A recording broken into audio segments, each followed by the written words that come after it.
Are you drawn to the mystery of unsolved crimes? Are you familiar with Pennsylvania?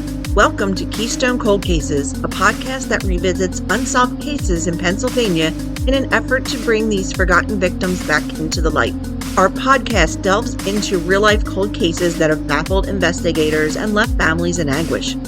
Join us as we discuss the facts of the case and provide our thoughts and opinions. Our passion for seeking justice is evident in the care with which we conduct our research. Why tune into Keystone Cold Cases? We all believe in our podcast and share the same vision of bringing these cases back into the public eye. We hope by covering these cases, we can encourage people to come forward with any knowledge and help bring solace to grieving families. Find us wherever you listen to podcasts or visit our Facebook and Instagram pages or our website at kccpod.com.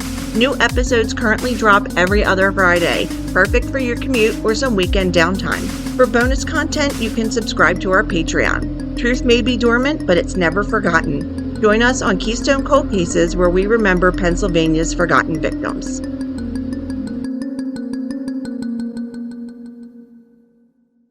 Thursday, October 10th, 1991, was just another fall day in New York City for most people. After dropping her 8-year-old cousin Israel off at Carroll Elementary School, 12-year-old Tiffany Dixon began the 4-block walk through Brooklyn towards her junior high school. She would never make it, vanishing without a trace and leading to a mystery that has yet to be solved 32 years later. I'm Amanda Morgan, and this is New York's Dark Side.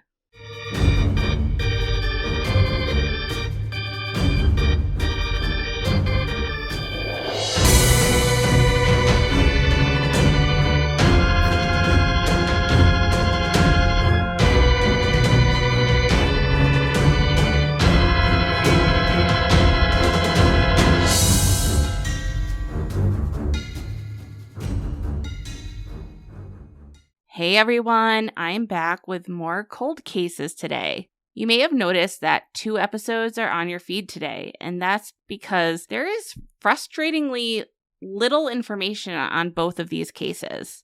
In this episode, we'll be covering the disappearance of 12-year-old Tiffany Dixon. But you'll also want to check out the other episode that launched today as well, regarding the abduction and murder of 11-year-old Quinn Rong-Woo. Before I get started, I just want to give a quick reminder that we are still raising funds for the Polaris Project. The link for the fundraising campaign is in the episode notes on our website and on our social media platforms. I'll be donating 50% of our Patreon contributions to our fundraising campaign, so if you want to donate that way, you'll also get exclusive bonus content. And with that, we're going to dive right into the episode today. Thursday, October 10th, 1991, was a normal fall morning for 12-year-old Tiffany Dixon when she left her Aunt Norma's home on Hart Street in the Bushwick district of Brooklyn with her 8-year-old cousin Israel. Tiffany was a bright student. School officials would report that Tiffany was very responsible, she was studious, and she was very attentive to her schoolwork. They called her a homework freak, actually. She dreamed of becoming a scientist and was taking high-level math and science courses to help prepare her for that goal, and had been admitted to a magnet program at her junior high. She spent a lot of time studying, and her favorite hangout was the library. She sounds like my kind of girl.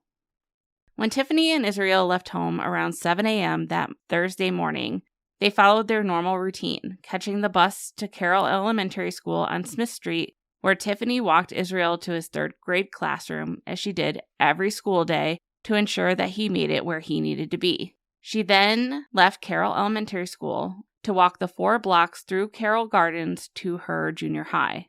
Tiffany would unfortunately not make it to school that Thursday morning.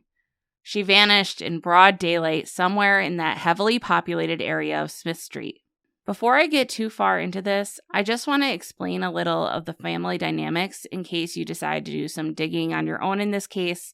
Tiffany had moved in with her Aunt Norma when she was about 6 years old after her parents had divorced, and her mother felt that she could no longer provide adequate care for Tiffany. Norma had become Tiffany's legal guardian when she was 9, but she treated Tiffany as her daughter, not as her niece.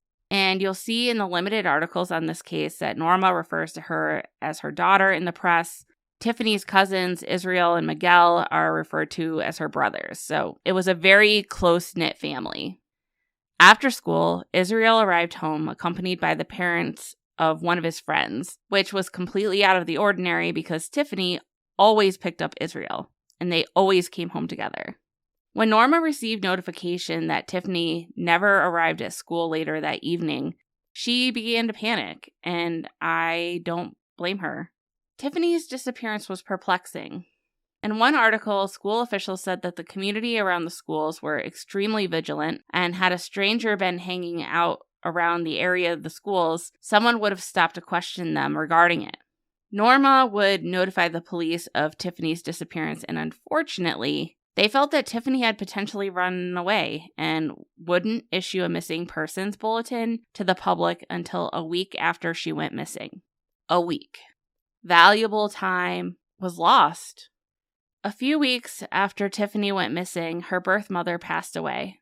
And a few months after that, her father would also pass away. On November 2nd, 1991, Tiffany's Aunt Norma would organize a search for her at Carroll Gardens, Tiffany's last known location. Approximately 150 members of the family and community would come to search for Tiffany and hand out flyers. Norma would tell the reporters that covered the event that, quote, "I'm going crazy.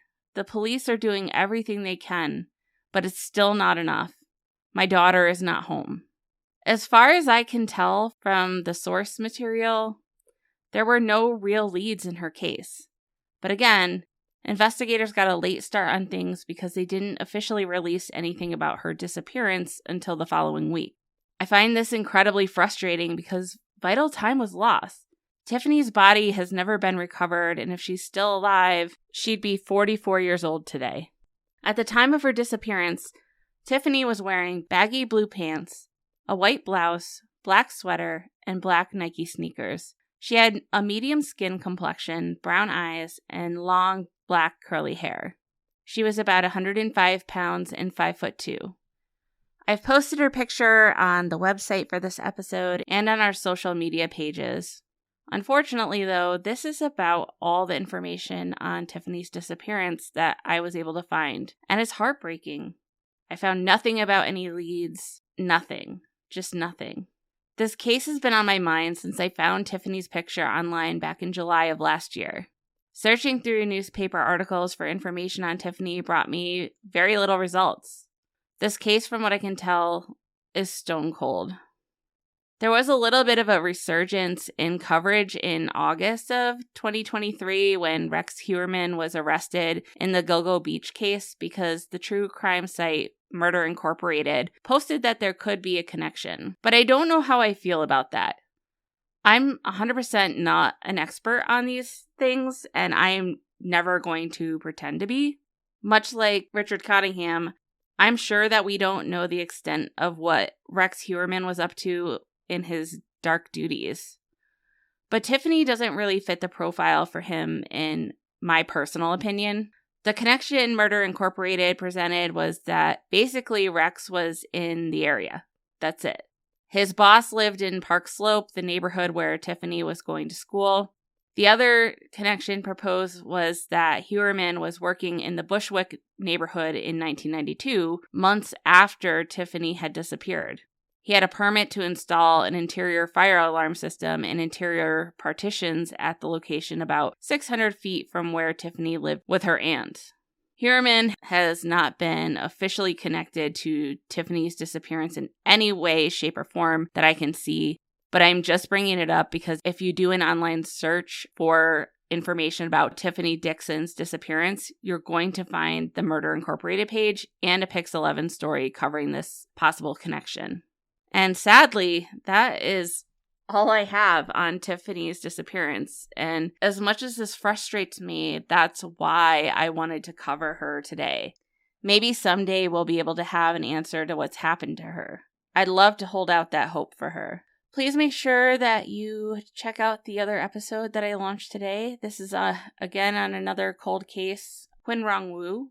If you have any information on the October 10th, 1991 disappearance of Tiffany Madia Dixon, please call the New York City Police Department Missing Persons Unit at 1-212-694-7781. To close this out, please take a moment to make sure you are following the show on your podcast platform of choice so that you get updates on when new episodes drop.